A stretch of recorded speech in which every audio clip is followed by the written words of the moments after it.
ಮಂಜುಗುಣಿ ಬಳಿ ಲಾರಿ ಮತ್ತು ಕಾರಿನ ನಡುವೆ ಡಿಕ್ಕಿ ಸಂಭವಿಸಿದ ಪರಿಣಾಮ ಕೆಲಕಾಲ ರಸ್ತೆ ಸಂಚಾರ ಸ್ಥಗಿತಗೊಂಡ ಘಟನೆ ಮಂಗಳವಾರದಂದು ನಡೆದಿದೆ. ಇನ್ನು ಸುದ್ದಿ ತಿಳಿದ ತಕ್ಷಣ ಸ್ಥಳಕ್ಕೆ ಭೇಟಿ ನೀಡಿದ ಪೊಲೀಸರು ಈ ಕುರಿತು ಪರಿಶೀಲನೆ ನಡೆಸಿ ನಂತರ ಸಂಚಾರಕ್ಕೆ ಅನುವು ಮಾಡಿಕೊಟ್ಟಿದ್ದಾರೆ.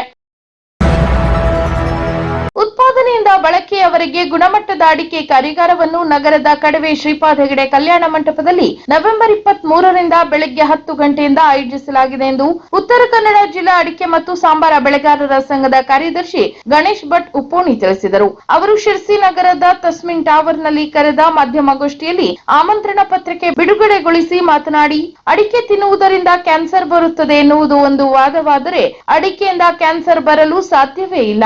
ಪ್ರಾಚೀನ ಕಾಲದಿಂದಲೂ ಅಡಿಕೆ ಉಪಯೋಗಿಸುತ್ತಾ ಬಂದಿದ್ದಾರೆ. ಆಯುರ್ವೇದದಲ್ಲಿಯೂ ಅಡಿಕೆಗೆ ಅಮೂಲ್ಯ ಸ್ಥಾನವಿದೆ ಎನ್ನುವುದು ಇನ್ನೊಂದು ವಾದವಾಗಿದೆ. ಉತ್ಪಾದಕರ ಹಂತದಲ್ಲಿ ಅಡಿಕೆ ಆರೋಗ್ಯಕಾರಕ, ಆದರೆ ಗ್ರಾಹಕರಿಗೆ ತಲುಪುವಾಗ ಅದು ಆರೋಗ್ಯಕ್ಕೆ ಹಾನಿಕರವೆಂದು ಹೇಳುತ್ತಾರೆ. ಈ ನಡುವೆ ಯಾವ ರೀತಿಯಲ್ಲಿ ಯಾರಿಂದ ಕಲಬೆರಕೆಯಾಗುತ್ತಿದೆ ಅಥವಾ ಗುಣಮಟ್ಟ ಕುಸಿಯುತ್ತಿದೆ ಎಂಬುದನ್ನು ಕಂಡುಹಿಡಿಯಬೇಕಾದ ಅನಿವಾರ್ಯ ಸ್ಥಿತಿಯಲ್ಲಿದ್ದೇವೆ. ಈ ಕಾರಣದಿಂದ ಕಾರ್ಯಾಗಾರ ಏರ್ಪಡಿಸಲಾಗಿದೆ ಎಂದು ತಿಳಿಸಿದರು. ಇತ್ಯಾದಿ ಏನೇನನ್ನು ಸೇರಿಸಿ ಅದರ ಎಷ್ಟು ಗುಣಮಟ್ಟ ಹಾಳಾಗ್ತಾರೆ. ಇದಕ್ಕೆ ಕಾರಣ ಅದು ನಿಧಾನಕ್ಕೆ ನಾವು ರೀತಿಯಲ್ಲಿ ಗುಣಮಟ್ಟ ಹಾಳು ಮಾಡ್ತಾ ಇದ್ದೇವೆ. ಅದನ್ನು ನಾವು ನಿಯಂತ್ರಣ ಮಾಡೋದು ರೈತರು ಯಾವುದೋ ಸೊಸೈಟಿ ಮಟ್ಟದಲ್ಲಿ ಇದನ್ನು ಮಾಡಿ. ಇನ್ನು ಜಿಲ್ಲೆಯ ಬೆಳೆಗಾರರು, ಸಹಕಾರಿ ಧುರೀಣರು ಹಾಗೂ ಜನಪ್ರತಿನಿಧಿಗಳನ್ನು ಒಳಗೊಂಡ ಕಾರ್ಯಾಗಾರವನ್ನು ಉತ್ತರ ಕನ್ನಡ ಅಡಿಕೆ ಮತ್ತು ಸಾಂಬಾರ ಬೆಳೆಗಾರರ ಸಂಘ, ಶಿರಸಿ ತಾಲೂಕು ಅಡಿಕೆ ಬೇಸಾಯಗಾರರ ಸಂಘ ಹಾಗೂ ಶಿರಸಿ ತೋಟಗಾರಿಕಾ ಸಂಘದ ಆಶ್ರಯದಲ್ಲಿ ಹಮ್ಮಿಕೊಳ್ಳಲಾಗಿದೆ. ಬೆಳಿಗ್ಗೆ 9:30ರಿಂದ ನೋಂದಣಿ ಪ್ರಾರಂಭಗೊಳ್ಳಲಿದ್ದು 10 ಗಂಟೆಗೆ ಸಭಾ ಕಾರ್ಯಕ್ರಮವನ್ನು ಹಿರಿಯ ಸಹಕಾರಿ ಎಚ್.ಎಸ್. ಮಂಜಪ್ಪ ಉದ್ಘಾಟಿಸಲಿದ್ದಾರೆ. ಅಂತೆ ಉತ್ತರ ಕನ್ನಡ ಜಿಲ್ಲಾ ಅಡಿಕೆ ಮತ್ತು ಸಾಂಬಾರ ಬೆಳೆಗಾರರ ಸಂಘದ ಅಧ್ಯಕ್ಷ ಎಂ.ವಿ. ಹೆಗಡೆ ಹುಳುಗೋಳ ಕಾರ್ಯಕ್ರಮದ ಅಧ್ಯಕ್ಷತೆ ವಹಿಸಲಿದ್ದಾರೆ. ಇನ್ನು ಅತಿಥಿಗಳಾಗಿ ಸಂಸದ ವಿಶ್ವೇಶ್ವರ ಹೆಗಡೆ ಕಾಗೇರಿ, ಕಾಸರಗೋಡಿನ ಸಿಪಿಸಿಆರ್ಐ ನಿರ್ದೇಶಕ ಡಾಕ್ಟರ್ ಬಾಲಚಂದ್ರ ಹೆಬ್ಬಾರ್, ಶಿವಮೊಗ್ಗದ ಕೃಷಿ ತೋಟಗಾರಿಕಾ ಅರಣ್ಯ ಮಹಾವಿದ್ಯಾಲಯದ ಉಪ ಕುಲಪತಿ ಡಾಕ್ಟರ್ ಆರ್.ಸಿ. ಜಗದೀಶ್, ಮಂಗಳೂರು ಕ್ಯಾಂಪ್ಕೋ ಅಧ್ಯಕ್ಷ ಕಿಶೋರ್ ಕೊಡ್ಗಿ, ಶಿವಮೊಗ್ಗದ ಕರ್ನಾಟಕ ರಾಜ್ಯ ಅಡಿಕೆ ಮಹಾಮಂಡಳದ ಅಧ್ಯಕ್ಷ ಸುಬ್ರಹ್ಮಣ್ಯ ಎಡಿಗೇರಿ ಪಾಲ್ಗೊಳ್ಳಲಿದ್ದಾರೆ.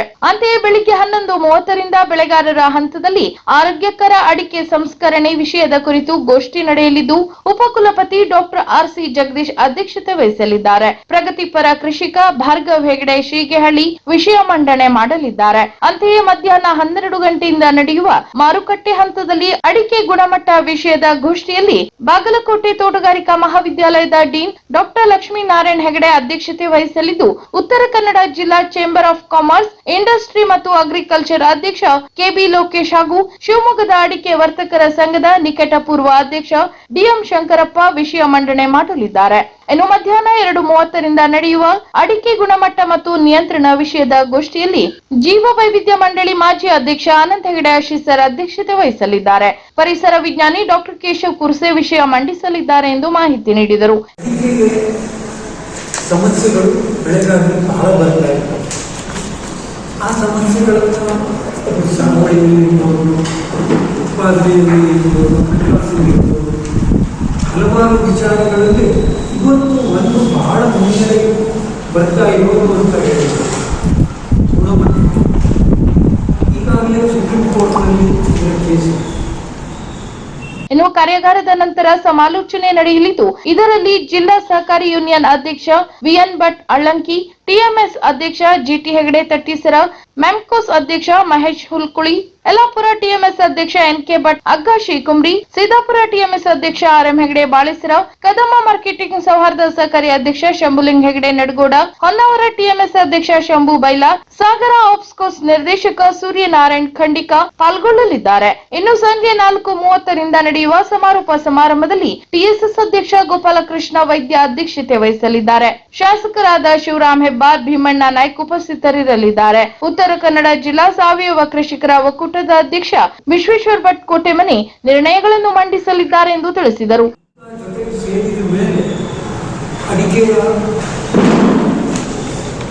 ಕ್ಯಾನ್ಸರ್ ಕಾರಕ, ಅಡಿಕೆ ಆರೋಗ್ಯಕ್ಕೆ ಹಾನಿಕಾರಕ, ಇಂತಹ ವಿಚಾರಗಳು ಮುಂದೆ ಬರ್ತಾರೆ. ಈ ನಡುವೆ ಇನ್ನು ಮಾಧ್ಯಮಗೋಷ್ಠಿಯಲ್ಲಿ ಉತ್ತರ ಕನ್ನಡ ಜಿಲ್ಲಾ ಅಡಿಕೆ ಮತ್ತು ಸಾಂಬಾರ ಬೆಳೆಗಾರರ ಸಂಘದ ಅಧ್ಯಕ್ಷ ಎಂವಿ ಹೆಗಡೆ, ಶಿರಸಿ ತೋಟಗಾರಿಕಾ ಸಂಘದ ಅಧ್ಯಕ್ಷ ನಾರಾಯಣ ಹೆಗಡೆ ಗಡಿಕೈ, ಈಶಣ್ಣ, ಜಿಡಿ ಹೆಗಡೆ ಉಣಿಕೆರೆ, ವಿಶ್ವೇಶ್ವರ್ ಭಟ್, ಗಣೇಶ್ ಭಟ್, ಮಾಬ್ಲೇಶ್ವರ್ ಹೆಗಡೆ, ಲೋಕೇಶ್ ಹೆಗಡೆ ಹುಲೆಮಳಗಿ, ಭಾರ್ಗವ್ ಹೆಗಡೆ, ಎಂಎಸ್ ಭಟ್, ಪ್ರಸಾದ್ ಶರ್ಮಾ ಸಾಲ್ಕಣಿ ಸೇರಿದಂತೆ ಮತ್ತಿತರರು ಉಪಸ್ಥಿತರಿದ್ದರು. ಇವೆಲ್ಲರೂ ಸೇರಿ ಇದನ್ನ ಅಡಿಕೆ ಹಾನಿಕಾರಕ ಅಲ್ಲದೆ ಎಂಬುದರ ಸಲುವಾಗಿ ಪರೀಕ್ಷೆ ಮಾಡಿ. ವಕ್ಫ್ ಬೋರ್ಡ್ ಎನ್ನುವುದು ಹಿಂದೂಗಳ ಪಾಲಿಗೆ ಮಾರಣಾಂತಿಕ ಕಾಯಿಲೆಯ ತರಹ ಕಾಡುತ್ತಿದ್ದು, ಮುಸಲ್ಮಾನರು ವಕ್ಫ್ ಬೋರ್ಡ್ ಮುಖಾಂತರ ನಮ್ಮ ಪೂರ್ವಜರು ನೂರಾರು ವರ್ಷಗಳಿಂದ ನಡೆಸಿಕೊಂಡು ಬಂದಿರುವಂತಹ ಜಮೀನುಗಳನ್ನು ಕಬಳಿಸುತ್ತಿದ್ದಾರೆ ಎಂದು ವಿಶ್ವ ಹಿಂದೂ ಪರಿಷತ್ನ ಗಂಗಾಧರ್ ಹೆಗಡೆ ತಿಳಿಸಿದರು. ವಿಶ್ವ ಹಿಂದೂ ಪರಿಷತ್, ಭಜರಂಗ ದಳ ಹಾಗೂ ವಿವಿಧ ಹಿಂದೂ ಸಂಘಟನೆಗಳ ನೇತೃತ್ವದಲ್ಲಿ ವಕ್ಫ್ನಿಂದ ರೈತ ಜಮೀನು, ಮಠ ಮಂದಿರಗಳ ಆಸ್ತಿ, ಹಿಂದೂ ರುದ್ರಭೂಮಿ ಹಾಗೂ ಸರ್ಕಾರಿ ಜಮೀನುಗಳ ಕಬಳಿಸಿದ್ದನ್ನು ವಿರೋಧಿಸಿ ಶಿರಸಿಯಲ್ಲಿ ಸೋಮವಾರದಂದು ನಡೆದ ರಸ್ತೆ ತಡೆ ಪ್ರತಿಭಟನೆಯಲ್ಲಿ ಪಾಲ್ಗೊಂಡು ಅವರು ಮಾತನಾಡಿದರು. ನಾವೆಲ್ಲ ಸೇರಿದ್ರೆ ಮಾತ್ರ ಯಾವತ್ತೂ ಒಗ್ಗಟ್ಟಿನಲ್ಲಿ ಬಲವಿದೆ. ಈ ದೃಷ್ಟಿಯಿಂದ ಉತ್ತರ ಪ್ರಾಂತದಾದ್ಯಂತ ನಮ್ಮ ಹಿರಿಯರು ಈ ರಾಸ್ತಾರೋಕ ಮಾಡಬೇಕು ಅಂತೇಳಿ ನಿನ್ನೆಯಷ್ಟೇ ಹೇಳಿದರು. ಹಾಗಾಗಿ ಇವತ್ತು ನಾವು ಕೆಲ ಜನರನ್ನು ಸೇರಿಸಿ ಈ ರೀತಿ ಪ್ರತಿಭಟನೆ ಮಾಡ್ತಾ ಇದ್ದೇವೆ. ಇನ್ನು ವಕ್ಫ್ ಬೋರ್ಡ್ ಎಂಬುದು ದುಷ್ಟ ಕಾನೂನಾಗಿದ್ದು, ದೇಶದ ಹಲವೆಡೆ ರೈತರ ಕೃಷಿಯೇತರ ಜಮೀನುಗಳು, ಹಿಂದೂಗಳ ಮಠ ಮಂದಿರಗಳನ್ನು ವಕ್ಫ್ ಬೋರ್ಡ್ ಹೆಸರಿನಲ್ಲಿ ಆಕ್ರಮಿಸುತ್ತಿರುವುದು ಖಂಡನೀಯ. ಸಾವಿರಾರು ವರ್ಷಗಳಿಂದ ನೆಲೆ ನಿಂತ ಹಿಂದೂಗಳ ಆಸ್ತಿಗಳಿಗೆ ಪುರಾವೆ ನೀಡಿ ನಮ್ಮದು ಎಂದು ಸಾಬೀತುಪಡಿಸಿಕೊಳ್ಳುವ ದುರ್ದೈವ ಬಂದೊದಗಿದೆ ಎಂದು ಆಕ್ರೋಶ ವ್ಯಕ್ತಪಡಿಸಿದರು. ನಂತರ ವಿಶ್ವ ಹಿಂದೂ ಪರಿಷತ್ನ ಕೇಶವ್ ಮರಾಠೆ ಮಾತನಾಡಿ, ನಮ್ಮ ಪೂರ್ವಜರಿಂದ ಬಂದ ಆಸ್ತಿ ಜಮೀನುಗಳು ತಲತಲಾಂತರದಿಂದ ಮುತ್ತಜ್ಜ, ಅಜ್ಜ, ಅಪ್ಪ, ಮಗ ಹೀಗೆ ವರ್ಗಾವಣೆಯಾಗಿ ಬಂದಿರುವುದು ರೂಢಿಯಾಗಿದೆ. ಆದರೆ ಕಾಂಗ್ರೆಸ್ ಸರ್ಕಾರ ಬಂದು ಸಮುದಾಯದ ಓಲೈಕೆಗಾಗಿ ಆಸ್ತಿ ಜಮೀನುಗಳನ್ನು ವಕ್ಫ್ ಬೋರ್ಡ್ಗೆ ವರ್ಗಾಯಿಸಿದೆ. ಇಲ್ಲಿ ರಸ್ತೆ ತಡೆಯನ್ನು ಹಮ್ಮಿಕೊಂಡಿರುವುದು ಸಾರ್ವಜನಿಕರಿಗೆ ತೊಂದರೆ ನೀಡುವುದಕ್ಕಲ್ಲ, ಇದು ಹಿಂದೂಗಳಿಗೆ ಸಂಕಷ್ಟದ ಸಮಯ. ಈಗಲಾದರೂ ಹಿಂದೂ ಸಮಾಜ ಎಚ್ಚೆತ್ತುಕೊಳ್ಳಬೇಕು, ದೇಶ ಒಂದಾಗಬೇಕು, ಪ್ರತಿಯೊಬ್ಬರಲ್ಲೂ ಸಾಮಾಜಿಕ ಸಾಮರಸ್ಯ ಬೆಳೆಯಬೇಕು ಎಂದರು. ಈ ವೇಳೆ ಗಣಪತಿ ಭಟ್, ರಾಮಮೂರ್ತಿ, ಸೋಮಶೇಖರ್ ಭೋವಿ, ಕೇಶವ್ ಡೊಂಬೆ, ವೆಂಕಟರಮಣ ಹೆಗಡೆ, ಭಜರಂಗ ದಳದ ಅಮಿತ್ ಶೇಟ್, ಗಜಾನನ್ ವೈದ್ಯ, ಹಿಂದೂ ಜಾಗರಣ ವೇದಿಕೆಯ ಜಿಲ್ಲಾ ಸಂಚಾಲಕ ಹರೀಶ್ ಕರ್ಕಿ, ಸತೀಶ್ ನಾಯ್ಕ್, ಬಿಜೆಪಿ ಜಿಲ್ಲಾ ಪ್ರಧಾನ ಕಾರ್ಯದರ್ಶಿ ಗುರುಪ್ರಸಾದ್ ಹೆಗಡೆ ಹರ್ತೆಬೆಲ್, ರಮ್ಯಾ, ಪ್ರತಿಭಾ, ಶ್ರೀಧರ್ ಕೊಪ್ಪೇಸರ, ಶ್ರೀಧರ್ ದೇವತೆಮನೆ, ವನಮಾಲಾ ದೇಶಬಾ, ಜೀವಜಲ ಕಾರ್ಯಪಡೆ ಅಧ್ಯಕ್ಷ ಶ್ರೀನಿವಾಸ್ ಹೆಬ್ಬಾರ್, ಅನಂತಮೂರ್ತಿ ಹೆಗಡೆ, ಬಿಜೆಪಿ ಶಿರಸಿ ನಗರ ಮಂಡಳ ಅಧ್ಯಕ್ಷ ಆನಂದ್ ಸಾಲೇರ್, ನಾಗರಾಜ್ ನಾಯ್ಕ್, ನಂದನ್ ಸಾಗರ್, ಶಿರಸಿ ನಗರಸಭೆ ಉಪಾಧ್ಯಕ್ಷ ರಮಾಕಾಂತ್ ಭಟ್, ಆರ್ಡಿ ಹೆಗಡೆ, ಚಂದ್ರಶೇಖರ್ ಇಳ್ಳುಮನಿ, ಮಹೇಶ್ ಹಂಚಿನಕೆರೆ ಸೇರಿದಂತೆ ಮುಂತಾದವರು ಉಪಸ್ಥಿತರಿದ್ದರು.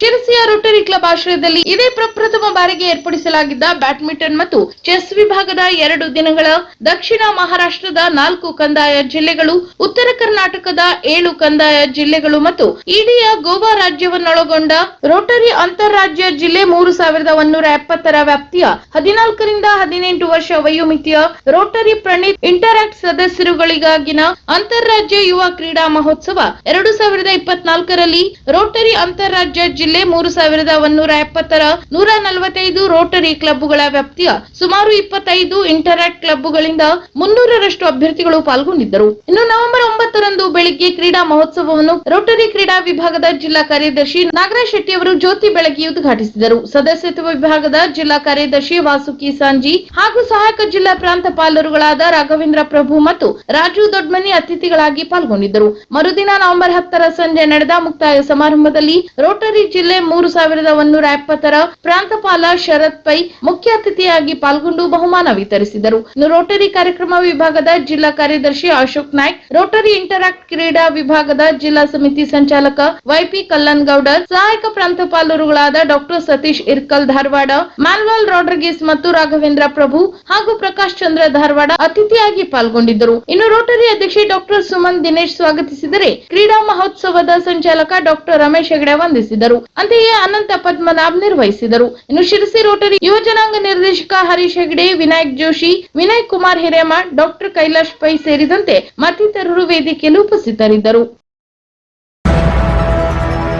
ಅಡಿಕೆ ಕಳ್ಳನೊಬ್ಬ ನಗರ ಪ್ರದೇಶದಲ್ಲಿ ಮನೆಯ ಮುಂದೆ ಬೆಳೆದ ಅಡಿಕೆ ಮರದಿಂದ ಅಡಿಕೆ ಕದ್ದೊಯ್ದ ದೃಶ್ಯ ಸಿಸಿ ಕ್ಯಾಮೆರಾದಲ್ಲಿ ಸೆರೆಯಾಗಿದೆ. ಶಿರಸಿಯ ತಿಲಕ ನಗರದಲ್ಲಿರುವ ಪ್ರಸಿದ್ಧ ಅಡಿಕೆ ವ್ಯಾಪಾರಿ ಲೋಕೇಶ್ ಹೆಗಡೆ ಇವರ ಮನೆಯ ಮುಂದೆ ಬೆಳೆಸಲಾಗಿದ್ದ ಅಡಿಕೆ ಮರದಿಂದ ಅಡಿಕೆ ಕೊನೆ ಕಳ್ಳತನ ಮಾಡಿದ್ದು, ಈ ಬಗ್ಗೆ ಅವರು ಪೊಲೀಸರ ಗಮನಕ್ಕೆ ತಂದಿದ್ದಾರೆ.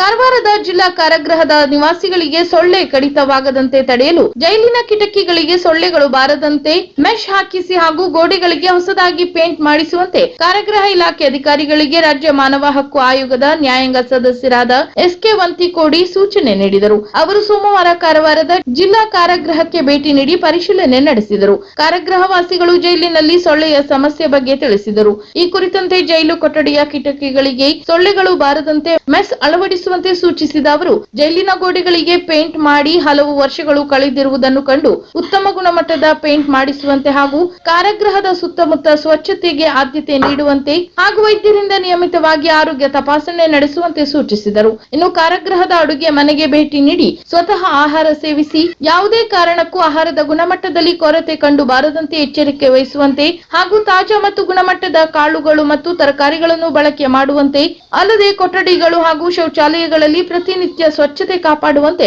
ನಿರ್ದೇಶನ ನೀಡಿದರು. ಇನ್ನು ಕಾರಾಗೃಹವಾಸಿಗಳೊಂದಿಗೆ ಮಾತನಾಡಿದ ಅವರು ಜೈಲಿನಲ್ಲಿ ಏನಾದರೂ ಸಮಸ್ಯೆಗಳಿವೆಯೇ, ಊಟ ಸರಿಯಿದೆಯೇ, ಮೂಲಭೂತ ಸೌಲಭ್ಯಗಳು ಸರಿಯಿವೆಯೇ, ಎಲ್ಲರನ್ನೂ ವಿಚಾರಣೆಗೆ ಕೋರ್ಟ್ಗೆ ಹಾಜರುಪಡಿಸುತ್ತಿದ್ದಾರೆಯೇ, ವಿಸಿ ಮೂಲಕ ವಿಚಾರಣೆ ನಡೆಯುತ್ತಿದೆಯೇ, ವಕೀಲರ ನೇಮಕ ಆಗಿದೆಯೇ ಎಂದು ವಿಚಾರಿಸಿದರು. ಈ ಕುರಿತಂತೆ ಯಾವುದೇ ಸಮಸ್ಯೆ ಇಲ್ಲವೆಂದು ಕಾರಾಗೃಹವಾಸಿಗಳು ತಿಳಿಸಿದರು. ಇನ್ನು ಜೈಲಿನಲ್ಲಿ ಅಳವಡಿಸಿರುವ ಸಿಸಿಟಿವಿಗಳನ್ನು ಪರಿಶೀಲನೆ ನಡೆಸಿದರು. ಇನ್ನು ಬೆಳಗಾವಿ ಕಾರಾಗೃಹದ ಸಹಾಯಕ ಅಧೀಕ್ಷಕ ಕೃಷ್ಣಮೂರ್ತಿ, ಕಾರವಾರ ಕಾರಾಗೃಹದ ಪ್ರಭಾರ ಅಧೀಕ್ಷಕ ಫಕೀರಣ್ಣ ತಮ್ಮಣ್ಣ ದಾಂಡೇನವರ್, ನಗರ ಪೊಲೀಸ್ ಠಾಣೆ ಇನ್ಸ್ಪೆಕ್ಟರ್ ರಮೇಶ್ ಹೂಗಾರ್ ಈ ವೇಳೆ ಉಪಸ್ಥಿತರಿದ್ದರು. ನಂತರ ಕಾರವಾರ ನಗರ ಪೊಲೀಸ್ ಠಾಣೆಗೆ ಭೇಟಿ ನೀಡಿ ಪರಿಶೀಲನೆ ನಡೆಸಿದರು.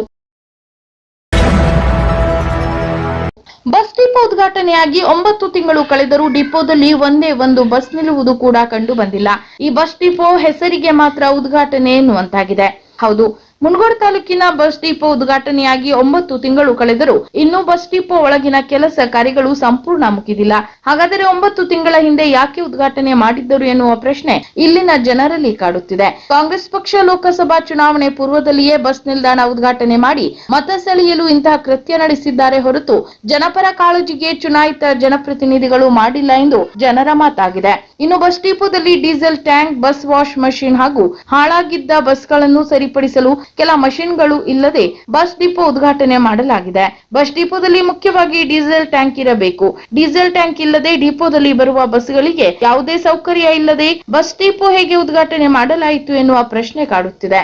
ಇನ್ನು ತಾಲೂಕಿನ ಬಸ್ ಡಿಪೋ ಇಲ್ಲದೆ ಗ್ರಾಮೀಣ ಜನರಿಗೆ ಹಾಗೂ ಹೊರ ತಾಲೂಕಿಗೆ ಸಂಪರ್ಕ ಮಾಡಲು ಸರಿಯಾದ ಬಸ್ ಸೌಕರ್ಯ ಇಲ್ಲದೆ ಜನರು ಬಸ್ ನಿಲ್ದಾಣದಲ್ಲಿ ಮಲಗುವುದು, ಇಲ್ಲವಾದರೆ ಹುಬ್ಬಳ್ಳಿ, ಶಿರಸಿ ತಾಲೂಕುಗಳಿಗೆ ತೆರಳಿ ಅವರ ತಾಲೂಕುಗಳಿಗೆ ತೆರಳುವ ಪರಿಸ್ಥಿತಿ ಉಂಟಾಗಿತ್ತು.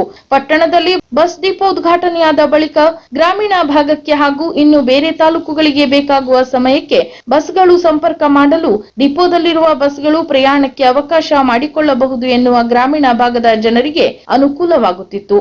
ಆದರೆ 9 ತಿಂಗಳು ಕಳೆದರೂ ಬಸ್ ಡಿಪೋದಲ್ಲಿ ಸಂಪೂರ್ಣ ಕೆಲಸ ಕಾರ್ಯಗಳು ಮಾಡದೆ ಲೋಕಸಭಾ ಚುನಾವಣೆಗೆ ಮತ ಸೆಳೆಯಲು ಜನಪ್ರತಿನಿಧಿಗಳು ಬಸ್ ಡಿಪೋ ಉದ್ಘಾಟನೆ ಮಾಡಿದ್ದಾರೆ.